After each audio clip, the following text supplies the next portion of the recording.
믿음은 가짜가 없지요. 그리고 99%도 없어요. 천국은 99% 믿는 사람이 가는 게 아니고 100% 믿는 사람이 가는 거예요. 그래서 천국 가는 길은 외길이고 좁은 길입니다. 자꾸 넓다고 가르치는 게 문제라는 거예요. 그거 듣질 않으려고 그래요. 넓다고 그래야 좋아하지 좁다고 그러면 안 좋아해. 자꾸 고객이 되는 거예요. 제자가 아니고. 제자가.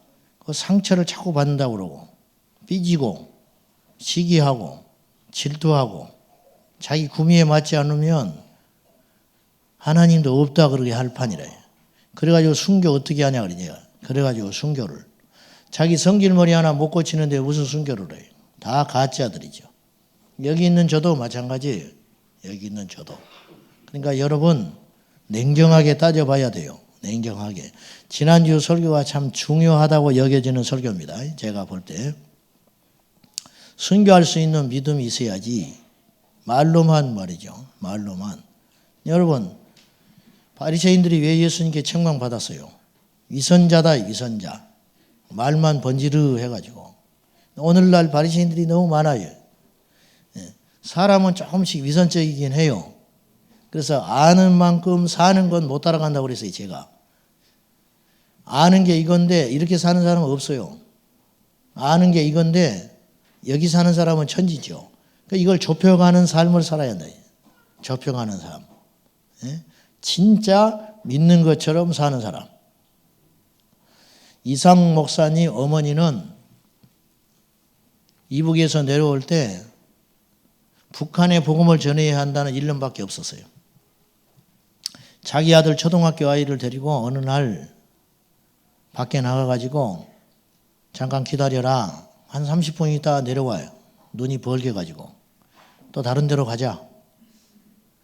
근데 이상 목사님이 어릴 때부터 배운 건 뭐냐면 철저한 순종.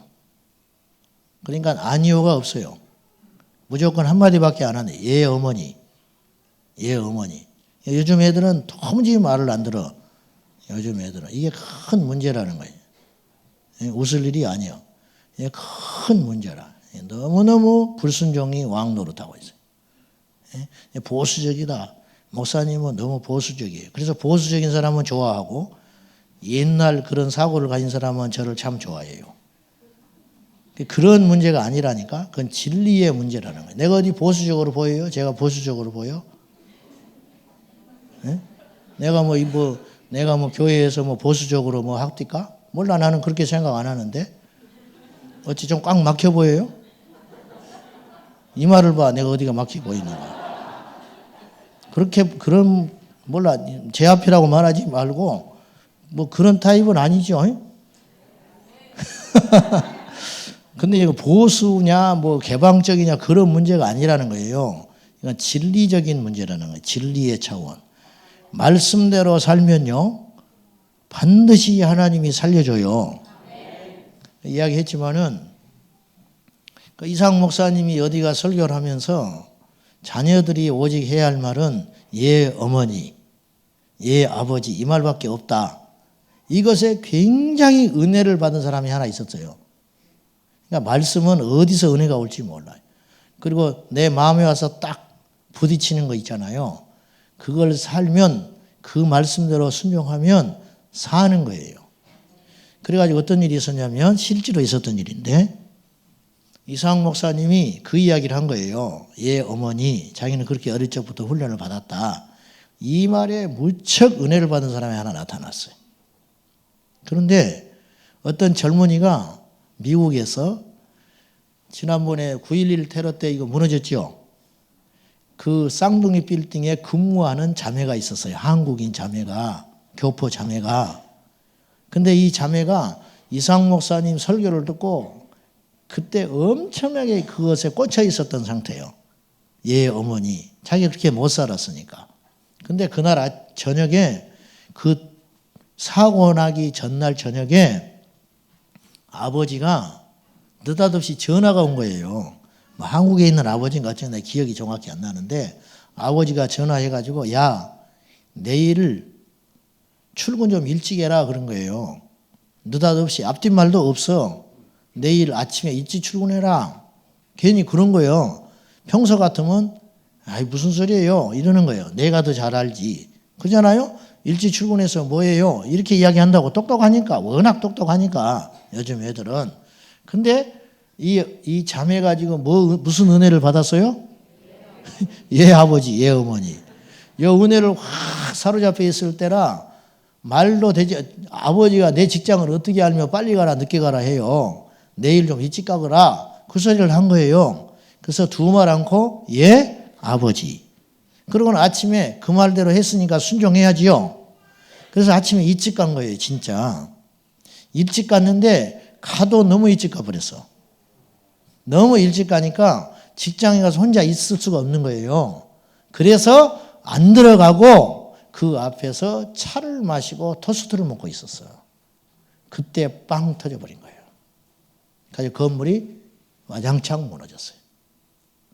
평소대로 출근했으면 이 자매는 죽었어요. 평소대로 출근하면. 근데 너무 일찍 갔기 때문에 오히려 역설적으로 들어가지를 않았어요. 그래서 살았다고 말이에요. 따라해봐요. 예 어머니, 예 아버지. 우리 딸은 죽어도 안 하는 거 봐. 안 하거든 순종을.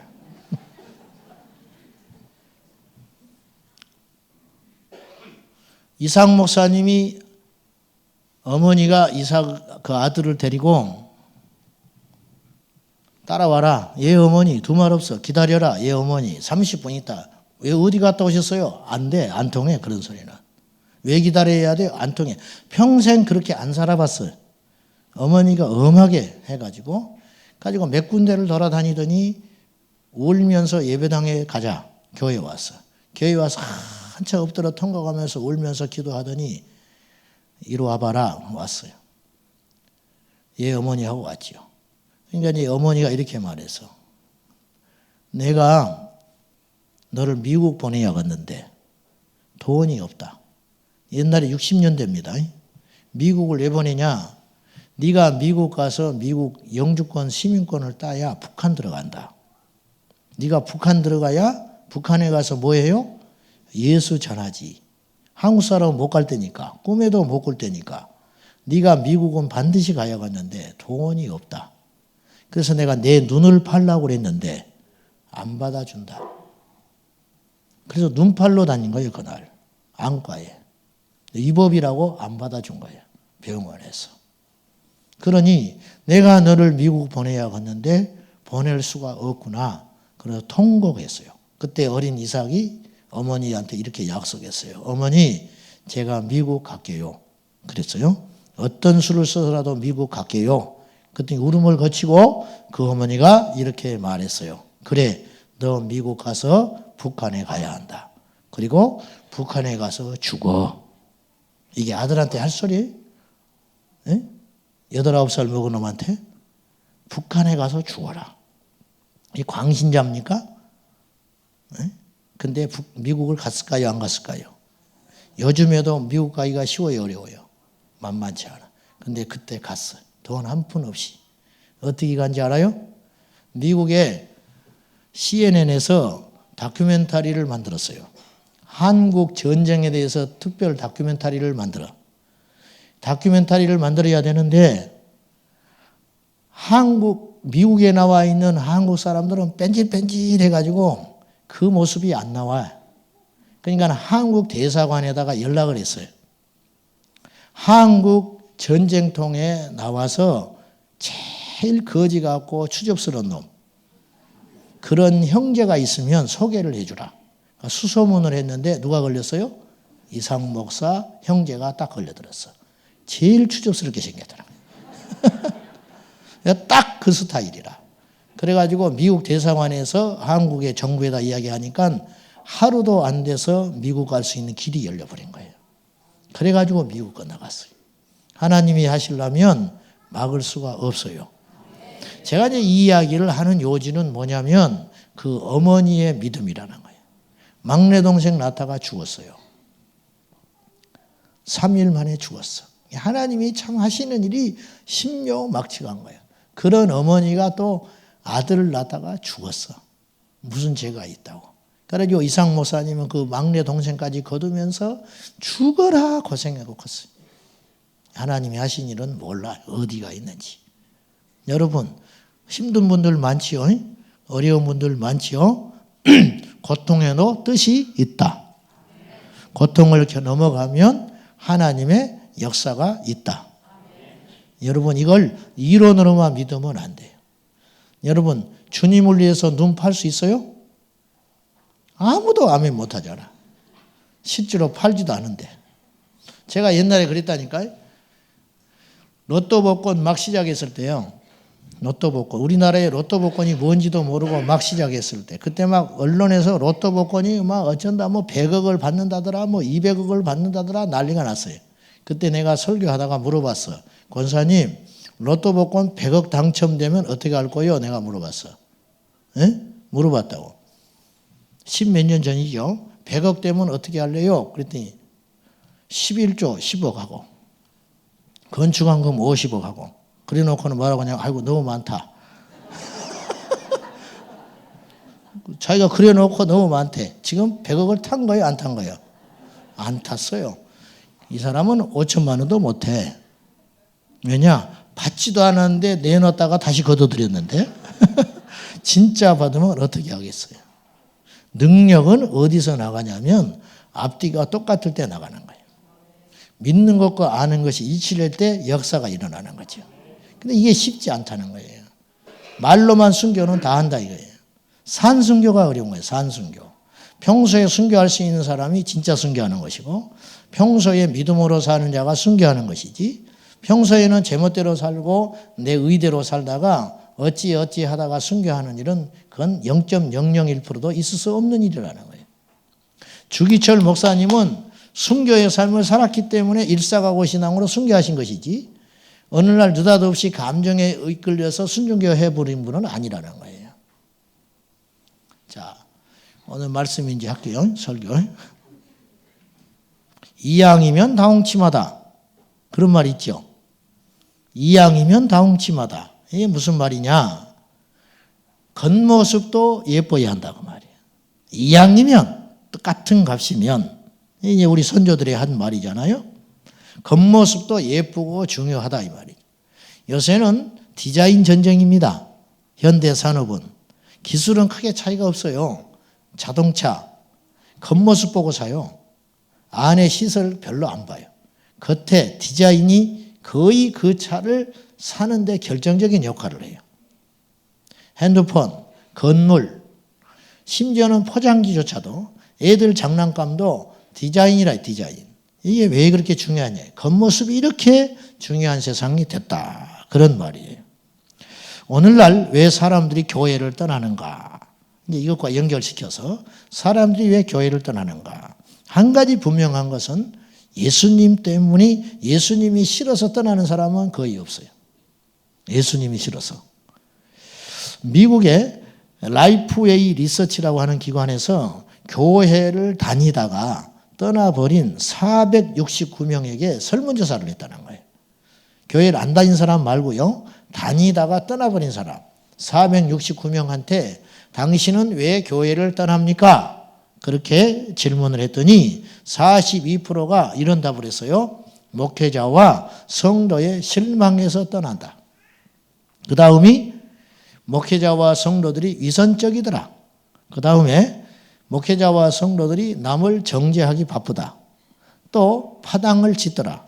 그 다음에 바빠서 떠난다는 사람들은 일부였어요. 즉, 왜 사람들이 예수님을 믿다가 세상으로 다시 떠나버리느냐? 교회에 실망해서 떠났다. 교회에서 실망해서 떠났다. 예수 때문에 떠난 게 아니고 기도 응답이 안 돼서 떠난 게 아니고 겉에 드러난 모습, 다시 말해서 성령에는 문제가 없는데 예쁘질 않아서 못 살겠다. 똑같은 이야기라는 거예요. 예수님을 제대로 만나기 전에 우리 때문에 상처받고 예수님의 복음을 제대로 알기 전에 우리 때문에 실망하여 세상으로 가는 사람이 생긴다 이거예요. 이것이. 복음이 본질이라면 윤리와 도덕은 디자인이라고 할 수 있어요. 이 세상에 아주 회개한 현상이 하나 일어나고 있는데 이단들은 가짜잖아요. 누가 봐도 가짜지요. 하나님 어머니라니.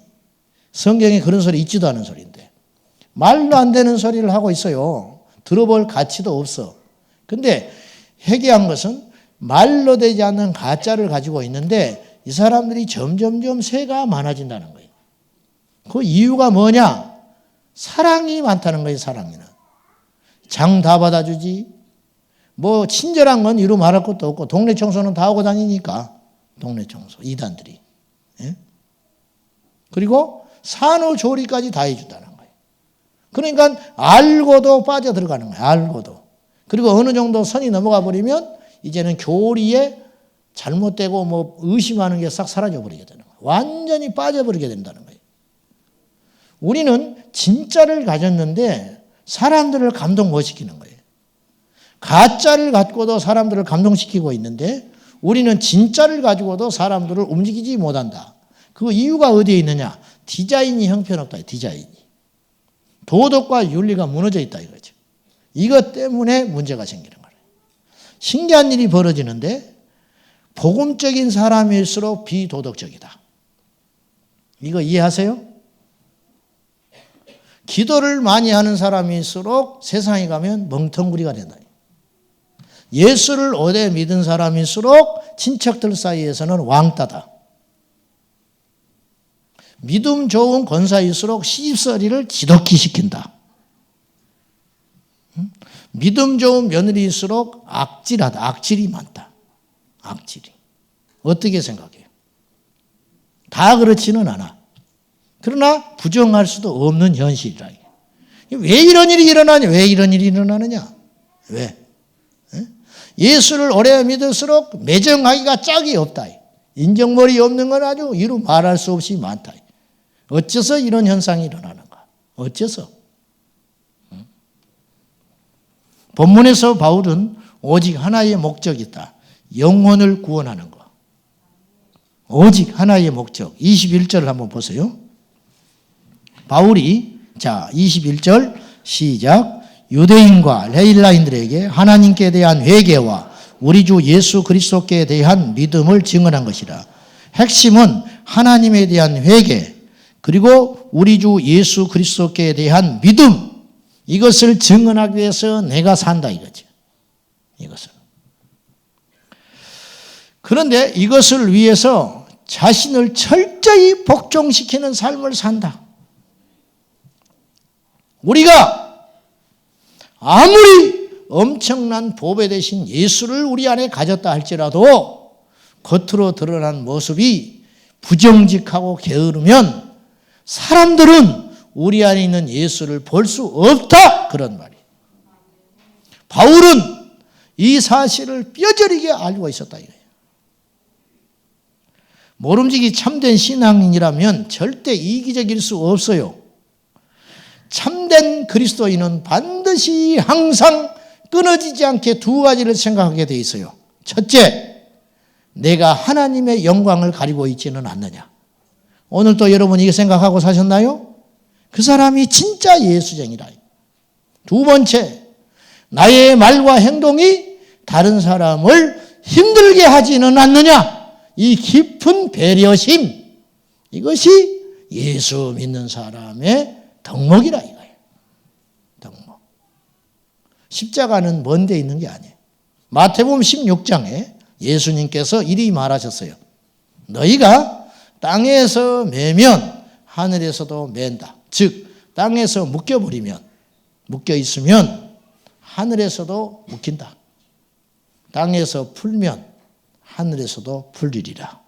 뭘 말하는 거예요? 이 순서가 중요해요. 순서. 하늘에서 매면 땅에서 매인다고 하지 않았어요.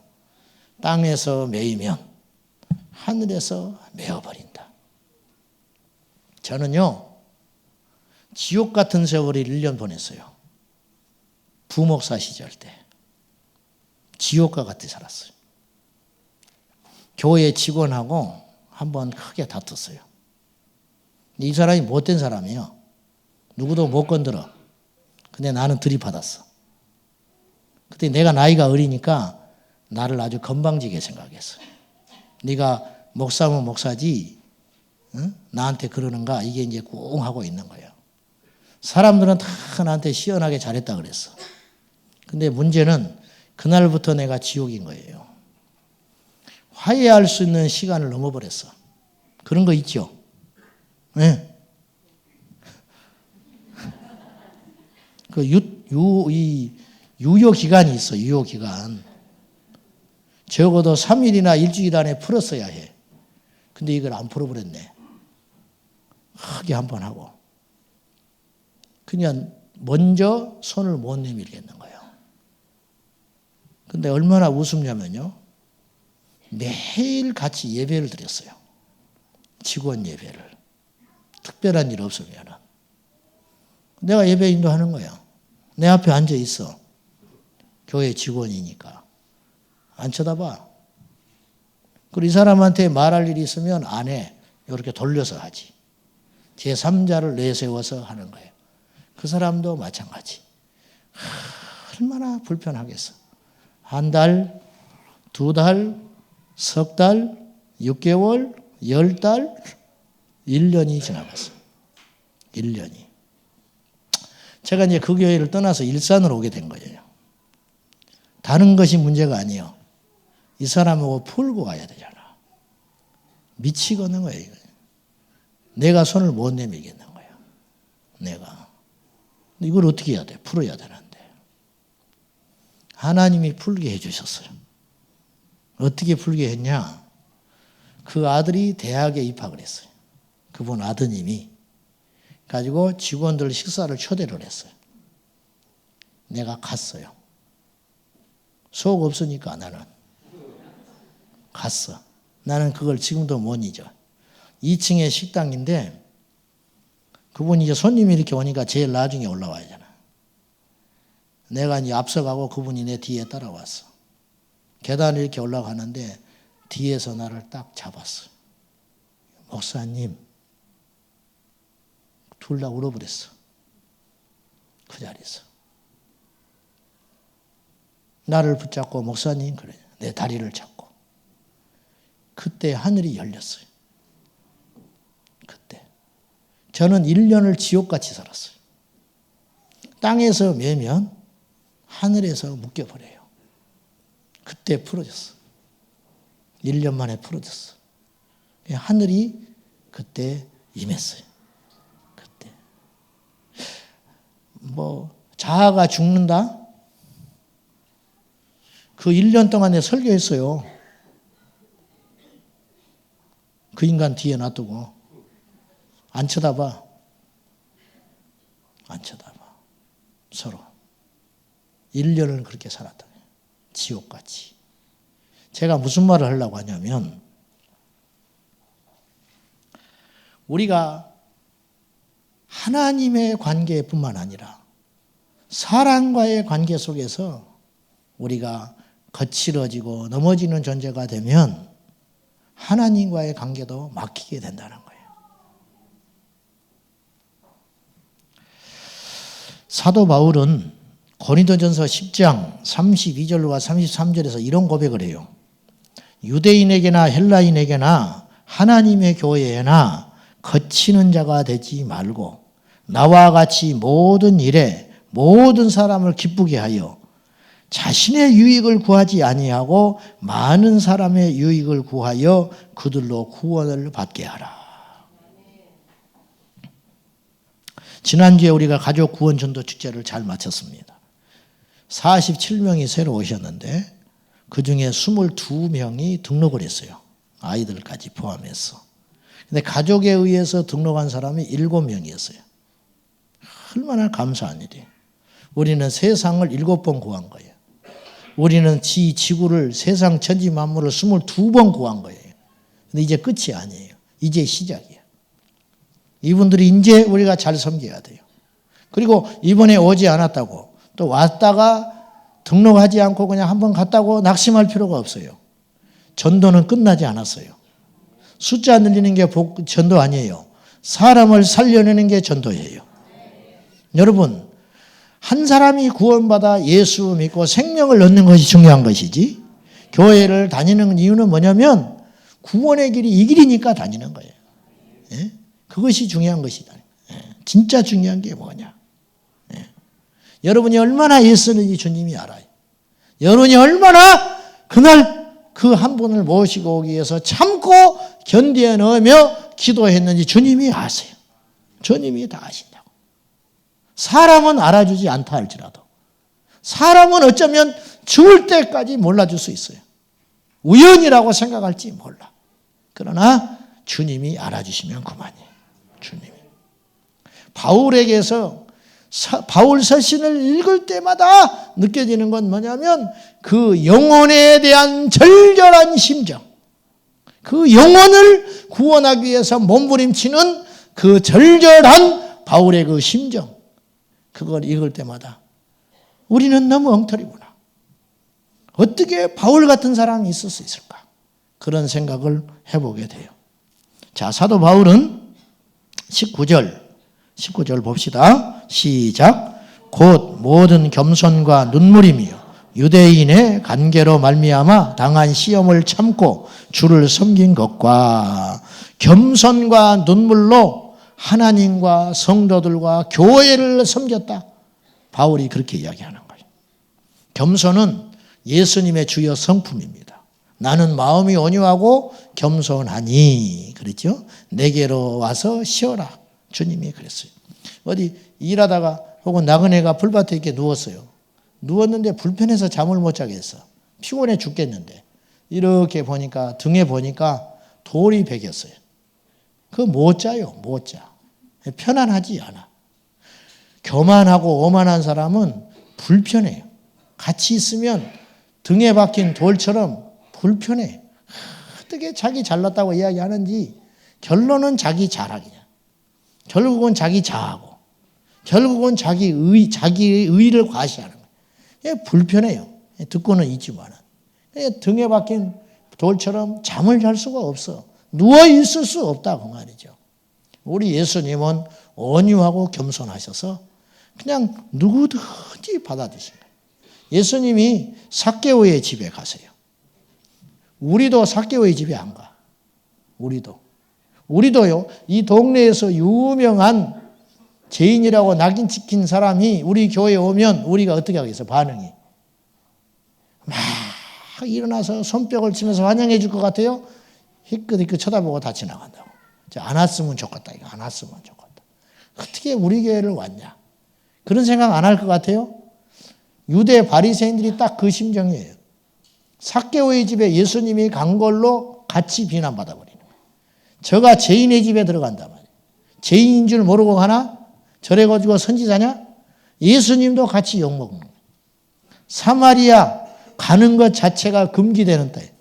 사마리아 성에 가서 대낮에 한 여인과 대화를 하고 계셨어요. 예수님의 별명이 뭔지 아세요? 죄인들의 친구라. 예수님의 별명이 뭔지 알아요? 먹기를 탐하는 자라. 그냥 소탈하셔서 누구와든지 함께 먹는 거예요. 잔치집에 가서 그냥 너무너무 잘 드시는 거라. 앞에 있는 사람이 셀이라도 괜찮다. 앞에 있는 사람이 창기라도 괜찮다. 이 목마른 영혼, 이 영혼을 어떻게 하면 내게로 이끌 것인가. 예수님도 그리 겸손하게 사셨다 그 말이에요. 우리가 뭐라고. 바울은 사역의 원칙, 모든 겸손과 눈물로 하나님의 교회와 성도들을 섬겼다고 고백하고 있는 거예요. 자랑도 아니에요. 사실이니까. 예수님의 비유를 보십시오. 잔치집에 초대받을 때 상석에 앉지 마라. 상석에 앉아 있었더니 주인이 와가지고 야야 비켜라. 니보다 더 높은 놈 왔다. 쫓아낸다는 거예요. 그러므로 상석에 앉지 말고 끝자락에 앉아라. 끝자락에 앉아 있으면 주인이 와서 보시오. 어찌 여기 앉아 있는가? 그리고 윗자리로 올려준다는 거예요. 겸손한 자는 그만큼 존귀함을 얻게 되는 것이고 교만한 자는 자꾸 추락하게 되는 일이 벌어진다. 이게 예수님의 말씀이라는 거예요. 예수님의 말씀. 예수님이 얼마나 소탈하셨냐 그 말이에요. 사랑하는 여러분, 부한데도 처하십시오. 가난한데도 처하십시오. 강한 자도 만나시되 굴복하지 마십시오. 약한 자를 만났을 때에도 무시하지 마십시오. 이분이 예수 그리스도의 성품을 가진 자다. 모든 겸손과 눈물로 그냥 모든 사람과 두루두루 잘 지내는 거예요. 겸손과 눈물은 동전의 양면과 같아요. 한국교회에 사라져버리가는 세 가지가 있다고 그랬어요, 제가. 그게 뭐예요? 순교의 피, 헌신의 땀, 회개의 눈물이 없어져 간다. 이게 심각하다는 거예요. 사랑하는 여러분, 이 땅의 부흥을 이루기 위해서는 반드시 눈물이 회복이 돼야 되고 피가 회복이 돼야 되고 땀이 회복이 되어야 합니다. 여러분이요, 우리 안에 하늘의 진리가 임해야 돼요. 하늘의 빛이 임해야 돼요. 가짜가 너무 많다. 우리는 윤리와 도덕을 뛰어넘는 생명의 삶을 살려고 하는 사람들인데 그 생명을 드러내는 것은 결국 의와 옳음으로 드러날 수밖에 없다는 거예요. 그것이 겸손과 눈물이라는 거예요. 이용도 목사님, 감리교의 부흥사였던 무언, 겸비, 기도를 외쳤던 그의 호를 시무원, 말하지 않음이 옳다라고 호까지 지어버린 시무원 이용도 목사님은 그의 일기에서 이런 소개를 했습니다. 조금 길지만 들어보십시오. 예배당은 너무 추워서 말을 하기가 힘들다. 설교할 힘도 없구나. 돌아오는 길에 조그만 거지아이 뚜껑 없는 주전자를 손에 들고 눈물을 흘리며 울고 있었다. 손과 발은 홍도같이 빨갛게 얼었다. 바람은 눈 위에 칼같이 사나운데 저 아이 죽지 않고 살아있는 것이 신기하구나. 하나님의 은혜였구나. 아, 죄악의 세상이라 자기만 살려고 눈에 불이 난 인간들 어찌 이 가련한 아이를 못 본 척하고 지나가랴. 마음의 민망함을 이기지 못하여 여관으로 데리고 와서 두루마기를 벗어 둘러주고 아랫목으로 인도하여 이불로 둘러줄 때 나의 마음 너무 민망하여 슬픔을 이길 길이 없었다. 오 주여, 이 아이를 긍휼히 여겨 주소서. 너 저 밥 먹었니? 못 얻어 먹으시오. 때는 11시 반이다. 떳떳이 먹어도 떨리어 견딜 수 없는데 아, 이 생명 어떻게 살아남았노? 어쩌녁은 어디서 잤느냐? 길가에서 잤어요. 그래 무엇을 덮고 잤느냐? 아무것도 안 덮고 잤어요. 어제 저녁같이 추운 밤에 아무것도 덮지 않고 밖에서 잤구나. 밤에 물그릇이 땡땡은 이 어제 저녁에 아, 나는 너무도 호강스러웠다. 북풍 한설 추운 밤에 거리에서 울며 떨고 있는 아이를 생각지 않고 나만 혼자 이불을 2개씩 포대기 깔고 평안히 자고 있었구나. 나에게 화가 있으리로다. 너 혼자 잤느냐? 예. 아, 혼자서 어떻게 밤을 샜는가? 어쩌녁에 밥은 얻어 먹었느냐? 예. 무슨 밥? 찬밥이요. 그래 찬밥을 주더냐? 네.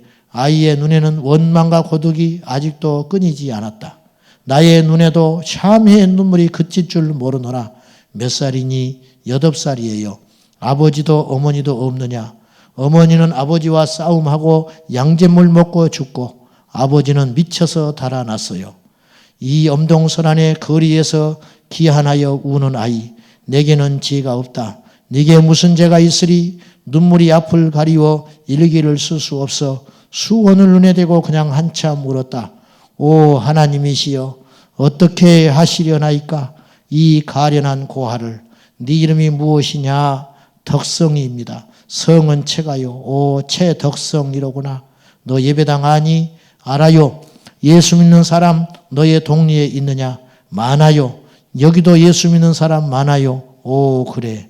예수 믿는 사람은 도처에 많은데 너를 긍휼히 여길 신자는 없었구나. 예수 믿는 것이 무엇인지는 알지 못하고 다만 자기의 욕심만 이하여 믿는 채 하는 현대의 교인아, 너에게 화가 있을진저. 여관 주인이 문을 열었다. 이는 주인집 아이가 나의 고아를 데리고 들어옴을 보고 들어가서 고아였기 때문이다.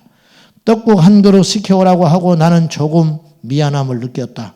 영안에 부탁하여 물을 끓여다가 그 아이의 얼굴과 수족을 씻기고 얼어터진 발가락을 헝겊으로 쳐맨 것을 끄르고 씻고 빅스를 발라줄세. 나의 감정이 극하여 눈물이 쏟아졌다. 울면서 씻어주고 싸맨 후 나의 네이와 저고리 입었던 것을 입혀주고 양말을 씻기고 버선을 더 씻겨줄세. 아이는 고아가 아니요 아들이요 사랑하는 내 아들이 되었다. 이런 이야기들이에요. 사랑의 신비주의자 이용도 목사님, 길거리 아이 뚜껑 없는 주전자 들고 울고 앉아있는 아이를 여관에 데려다가 같이 잠을 지우면서 같이 하루를 지낸 이야기를 일기에 써놓고 있었습니다. 저는 확신합니다. 눈물이 마른 신앙은 가짜요. 눈물이 있는 교회는 소망이 있는 교회라고. 눈물이 있는 성도는 소망이 있다고 믿습니다. 사랑하는 여러분, 하나님 앞에 겸손과 눈물을 흘릴 수 있는 믿음을 달라고 오늘 이 밤에 간절히 부르짖기를 예수님의 이름으로 축원합니다. 현대 교회는 각박합니다. 현대 교회는 부흥만 하려고 합니다. 현대 교회는 사랑이 없습니다. 현대 교회는 잘난 사람이 너무 많습니다. 바울은 오늘 두 번째로 교회를 위하여 삼가하라 그렇게 권면해요. 삼가하라는 말은 참으라 그런 뜻이 되겠습니다. 참으라. 자, 28절이에요. 오늘 본문은 아니지만 이제 시간이 없어 다 읽지 못한 겁니다. 28절 시작. 여러분은 자기를 위하여 또는 온 양떼를 위하여 삼가라. 성령이 그들 가운데 여러분을 감독자로 삼고 하나님이 자기 피로 사신 교회를 보살피게 하셨느니라. 교회를 위해서 참으라. 아멘. 성도들을 위해 조심하라. 성도를 위해 절제하라. 나태하거나 타협하거나 게으르지 마라. 오늘날 교회 안에 삼가지 않는 목회자와 성도가 얼마나 많습니까? 내 좋으면 그만이, 내 편하면 그만이고 내가 옳으면 그만이라는 생각은 십자가와 상관없는 삶 아닌가요? 고린도전서 8장 9절과 13절에 사도 바울은 이렇게 말했습니다. 너희의 자유가 믿음이 약한 자들에게 걸려 넘어지게 하는 것이 되지 않도록 조심하라. 그러므로 만일 음식이 내 형제를 실족하게 한다면 나는 영원히 고기를 먹지 아니하여 내 형제를 실족하지 않게 하리라. 고기 내가 안 먹을 수 있다. 내가 고기 먹음으로 다른 사람이 실족한다면 나는 죽을 때까지 고기 안 먹는다. 다른 사람들에게 거침돌이 되지 아니하리라. 바울이 결단하는 거예요. 여러분, 우리 교회가 이런 공동체 한번 만들어 보자는 거예요. 다른 사람을 넘어뜨리는 사람이 아니라 다른 사람을 세워주는 교회. 나 때문에 실족하는 일이 일어나는 것이 아니라 내가 삼가하고 조심하고 절제하고 견디어서 다른 사람이 유익을 얻을 수 있다면 내가 손해봐도 괜찮고 내가 고기를 안 먹어도 좋고 내가 조금 못된 사람 돼도 괜찮고 내가 바보스러워도 상관이 없다. 이것이 승리 아닙니까? 이것이 승리라. 마지막으로요. 물질에 꺼리낌이 없었다고 바울은 고백해요. 자, 33절 34절 시작. 내가 아무의 은이나 금이나 의복을 탐하지 아니하여 여러분이 아는 바와 같이 이 손으로 나와 내 동행들이 쓰는 것을 충당하였다 그랬어요. 아무의 은이나 금이나 의복을 탐하지 않았다. 부정한 건 내가 취하지 않았다. 그리고 내가 쓰는 것은 내가 충당하여 살았다. 내가 신세지지 않았다. 무엇 때문에? 내가 전하는 복음이 힘있게 증거되기 위해서. 이거밖에 없는 거예요. 바울은. 그래야 누구를 얻어요? 그 영혼이 구원받는다. 그래야 오직 모든 관심을 여기다가 초점을 맞추고 살았다. 오늘날 솔직히 이야기해봐요. 교회 안에 다른 영혼 얼마나 섬기고 살아요. 다른 사람 영혼을 살리기 위해서 얼마나 견디고 참고 살아요. 내 것만 소중하지. 안 그래요? 내 교회만 소중하지. 우리 집만 소중하지. 내 미래만 준비하지. 무슨 관심들이 얼마나 있어요. 다른 사람 영혼에 대해서. 그러니 성령이 어떻게 역사하냐. 그러니 그 기도는 다 가짜다. 그러니 다 신앙 행위는 위선이라. 다 죽어야 합니다. 아주 죽어야 합니다. 크게 아멘 하시오. 죽되 아주 죽어라. 왜 죽지 못하고 있냐. 나부터서. 왜 죽지 못하고 있냐. 얼마나 더 가지자고. 얼마나 더 높아져야 되고. 얼마나 더 똑똑해져야 되냐. 얼마나 더 인정받아야 돼. 십자가에서 주님과 함께 죽어라. 아주 죽어버려라. 그래야 내 안에 예수가 산다. 내 안에. 주는 자가 복이 있고 주는 자가 받는 자보다 복이 있다. 대접만 받고 다니면 저도 계속 대접만 받고 다녀요. 오늘 정심도 대접받았네. 새파랗게 젊은 놈이 멀쩡하게 생겨가지고 노인네들 모시고 와가지고 계산은 노인네가 하고 중앙에 앉아가지고 떡 저거 더 처먹고 사람들이 보면 이해가 안 가는 거예요. 돈이 많아도 저놈이 더 많게 생겼고 능력이 있어도 저놈이 더 있게 생겼고 나이도 젊어도 저놈이 젊은데 그냥 대접만 받고 다녀요. 대접. 목사하고 조폭하고 닮은 점이 3가지가 있다네. 목사하고 조폭하고 닮은 점이 3가지. 첫째, 검은 양복을 입고 다닌다. 어두운 양복을 입고 다닌다. 이거는 어두운 색이 아니야. 두 번째, 검은 세단 승용차를 타고 다닌다. 우리나라 5% 목사님들한테 해당되는 이야기예요. 5%. 세 번째가 결정적인 닮아 있어요. 지갑을 안 갖고 다닌다. 너무 수치스러운 소리. 이 소리가 일리가 있는 소리잖아. 도무지 일리가 있는 소리다. 이런 시대에 우리가 살고 있다.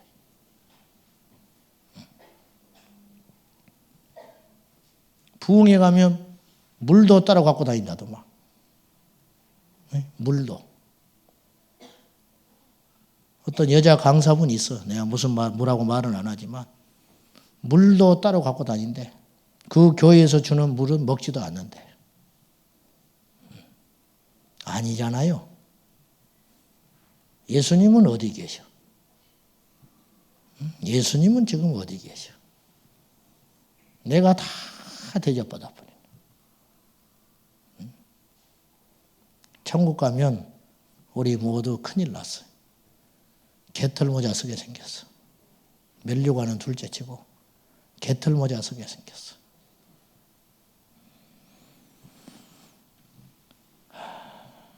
오늘 말씀은 특별한 말씀이 아니에요. 사실은 신령하지도 않아. 바울은요, 영성과 생활을 분리하지 않았어요. 바울 서신 중에 로마서는 16장으로 되어 있는데 11장까지는 교리의 이야기예요. 믿음으로 의롭다함을 얻는다. 12장부터 16장까지는 삶에 대한 이야기예요. 삶이 뒷받침해주지 않는 영성은 가짜예요. 삶이 따라주지 않는 영성은 거짓이다. 기억하셔야 돼요. 영성이 없는 삶은 두말할 것 없이 가짜고 인본주의적인 것이고 삶이 빠진 영성은 신비주의인 것이에요. 그래서 칼바르트 목사님은 신문과 성경을 양손에 쥐라. 굉장히 중요한 이야기를 한 거예요. 이 땅과 하나님의 나라를 균형 맞추어 살았던 사람이 사도 바울이라 그 말이죠. 일본에 20세기 초, 지금부터 100년도 전에 나가노 목사라는 분이 있었어요. 지금도 일본이 복음화율이 얼마나 형편없습니까? 옛날에 말할 것도 없어요. 100년 전에. 신학을 졸업했는데 갈 데가 없어요. 당연히 없지요. 그러니까 지도를 놓고 반경 사방에 100km 안에 교회가 없는 지역으로 찾아갔어요. 100km 안에 교회가 하나도 없는 곳을 찾아서 교회를 세웠어요. 가지고 자기 식구, 자기 아내, 자녀들 놓고 창립 예배 드리고 예배 드리기 시작했어요. 6개월 복음을 열심히 전했어요. 6개월이 지나도 한 명도 예수합니다. 1년을 지나도 한 명도 오지 않아. 2년을 지나도 한 명도 오지 않아. 5년째 되는 어느 수요일 날 한 젊은이가 삐그덕하고 교회를 찾아 들어왔어요. 5년 만에 처음 한 명이 온 거예요. 얼마나 반가웠겠어요. 어떻게 설교를 한지도 몰라. 설교 끝나고 밥상 차려서 밥 먹으려고, 식사 대접하려고. 근데 얼씨구 이 친구가 폐병 환자였어요. 밥상 차려서 밥 먹으려고 하는데 각혈을 해버려. 순간 화가 났다고 그래요. 이런 몸으로 교회를 찾아왔나. 예수님이라면 어떻게 했을까. 그래서 피를 닦아주고 상을 물리고 다시 밥상 차려서 밥을 먹었어요. 이 형제가 마음을 열었어요. 이 형제는 누구냐면 첩의 자식이야. 유명한 정치인의 첩의 자식. 세상을 한탄하며 살았어요. 그러다가 우연한 기회에 복음을 듣고 예수를 믿어서 신학교를 갔는데 폐병이 생겼다고 신학교에서 쫓겨났어요. 그때부터 이분은 예수 떠났어요. 성경도 안 믿었어요. 가짜다. 내가 폐병 걸렸다고 신학교에서 나를 받아주지 않았다. 가짜다. 전부 이선자다. 근데 자살을 하려고 하는데 어느 날 지나가는 한 사람이 혀를 끌끌 차면서 젊은이 나가노 목사 찾아가봐. 생전 처음 들었는데 나가노 목사를 찾아가봐 그러더라는 거예요. 어디 있냐고 했더니 어디에 있다고 하더래요. 그러면서 나가노 목사는 진짜 목사야 그랬어요. 그 말을 듣고 찾아온 거야. 근데 놀라운 것은 제가 말하려고 하는 이야기예요. 그렇게 말했던 사람이 나가노 목사한테 한 번도 온 사람이 아니야. 소문을 들은 사람이라. 5년 동안 나가노 목사는 단 한 명의 성도도 없었어요. 근데 그 사람들은 나가노 목사를 알고 있었어요. 이게 복음을 전하는 자라는 거예요. 여러분, 사람들은 우리를 알아요. 모르는 것 같아도 알아요. 그 평가는 준엄해요. 정확해요. 오늘 한국교회를 향하여 이러쿵 저러쿵 변명할 이유가 없는 거예요. 우리가 뿌린 대로 거두는 거예요.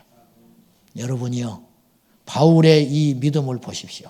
눈물과 겸손으로 하나님의 복음을 위하여 눈물과 겸손으로 자신을 삼가하여 일체 물질의 깨끗함으로 하나님의 영광을 구하고 살았던 위대한 하나님의 사람.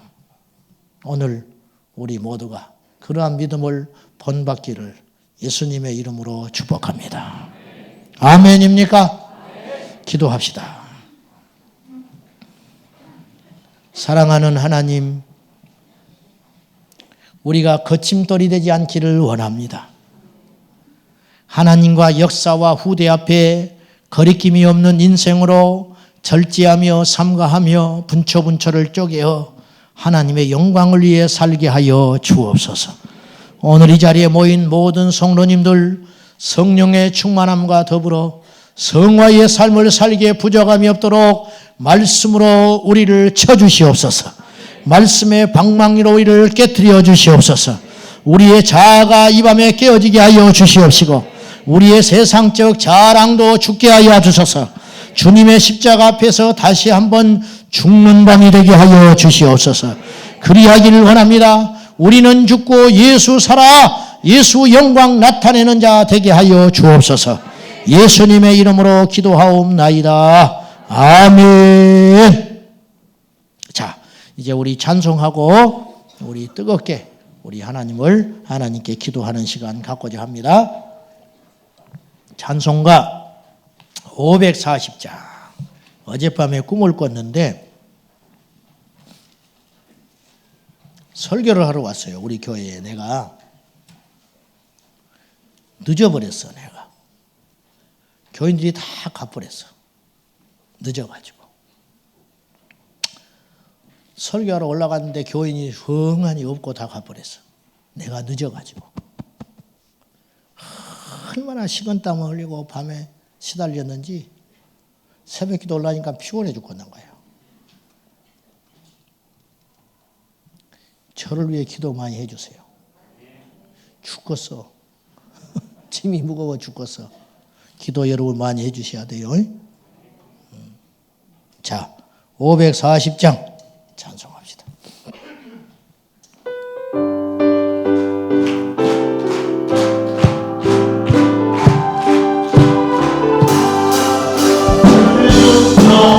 내가 들으니 사랑하는 나이세 믿는 마음으로 주께 가오니 나를 영접하소서.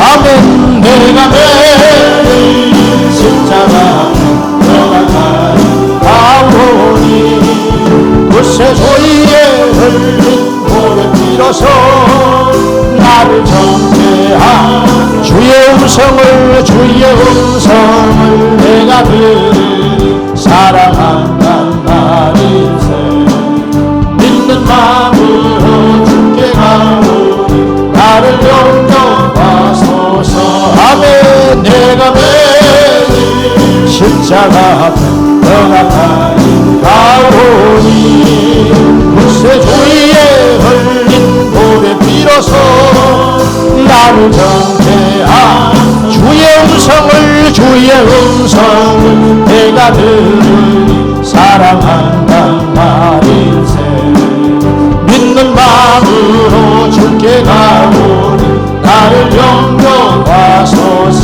아멘. 내가 매일 십자가 앞에 너가 가는 가오니 그새 주위에 흘린 보배 빌어서 나를 정죄한 주여 넓으신 은혜 베푸사 나를 받아주시고 나의 꿈은 그 주의 뜻까지 내게 알려주소서.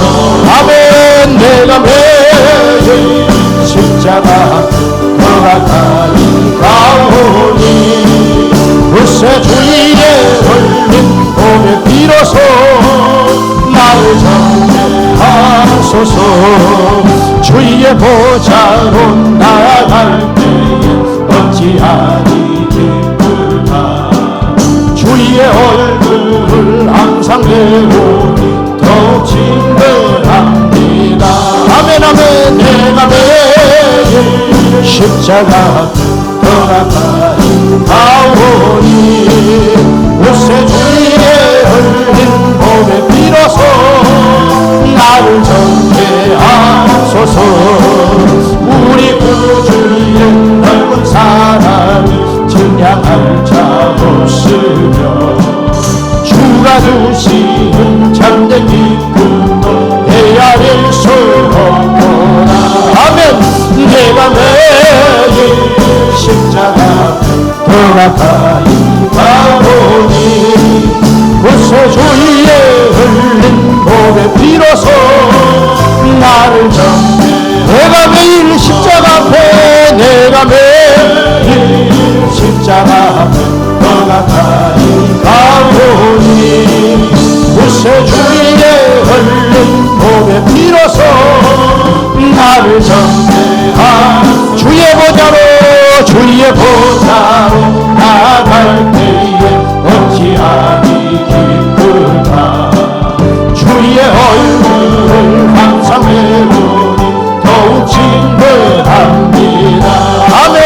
내가 매일 십자가 너가 가는 가오니 그새 주위에 흘린 보배 빌어서 나를 정죄하소서.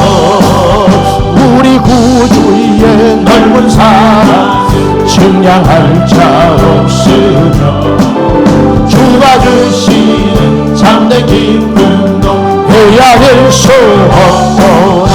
아멘. 내가 매일 십자가 앞에 너가 가린 가오니 글쎄 주위에 흘린 복의 피로서 나를 정죄. 내가 매일 십자가 앞에 내가 매일 십자가 앞에 너가 가린 가오니 글쎄 주위에 흘린 복의 피로서 나를 정죄. 내가 매일 십자가 앞에 내가 매일 십자가 앞에 너가 가린 가오니 글쎄 주위에 흘린 복의 피로서 나를 정죄. 예수님을 찬양합시다. 예수님 찬양 예수님 찬양 예수님 찬양합시다. 아멘. 예수님 찬양 예수님 찬양 예수님 찬양합시다. 할렐루야 할렐루야 할렐루야 할렐루야 예수님 찬양합시다. 할렐루야 할렐루야 할렐루야 할렐루야 예수님 찬양. 예수 이름을 부르는 자는 예수 이름을 부르는 구원을 받습니다. 구원을 받으리로라. 아멘. 예수 이름을 부르는 자는 구원을 얻으리로라. 할렐루야 할렐루야 할렐루야 할렐루야 예수 이름이로다. 아멘. 할렐루야 할렐루야 할렐루야 예수 이름을 부르세. 예수 이름을 예수 이름을 높이는 자는 예수 이름을 높이는 생명을 얻으리로라. 아멘. 예수 이름을 높이는 자는 생명을 얻으리로라. 할렐루야 할렐루야 할렐루야 할렐루야 예수님만 예수 이름을 높이세. 아멘. 할렐루야 할렐루야 예수 이름을 높이세. 예수 이름을 예수님 권세 내 권세 예수님 권세 예수님 권세 예수님 권세 내 권세. 아멘. 예수님 권세 예수님 권세 예수님 권세 내 권세. 아멘. 할렐루야 할렐루야 예수님 권세 내 권세. 할렐루야 할렐루야 할렐루야 예수님 권세. 예수님을 찬양하라. 예수님 찬양 예수님 찬양합시다. 아멘. 예수님 찬양 예수님 찬양 예수님 찬양합시다. 할렐루야 할렐루야 할렐루야 할렐루야 예수님 찬양합시다. 할렐루야 할렐루야 예수님 찬양합시다. 두 손 들고 예수 이름을 부르는 자는 예수 이름을 부르는 자는 구원을 받습니다. 구원을 얻으리로다. 질병에서 구원을 받고 예수 이름을 부르는 자는 구원을 얻으리로다. 할렐루야 할렐루야 십자가에서 죽는 자가 되기 원합니다. 할렐루야 예수 이름을 부르세. 예수 이름을 부르세.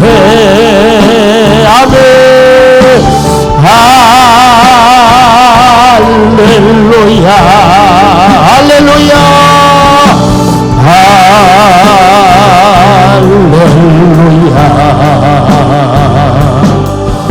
할렐루야 예수 이름을 두 손 들고 내가 매일 십자가 앞에 내가 매일 십자가 더 가까이 가오니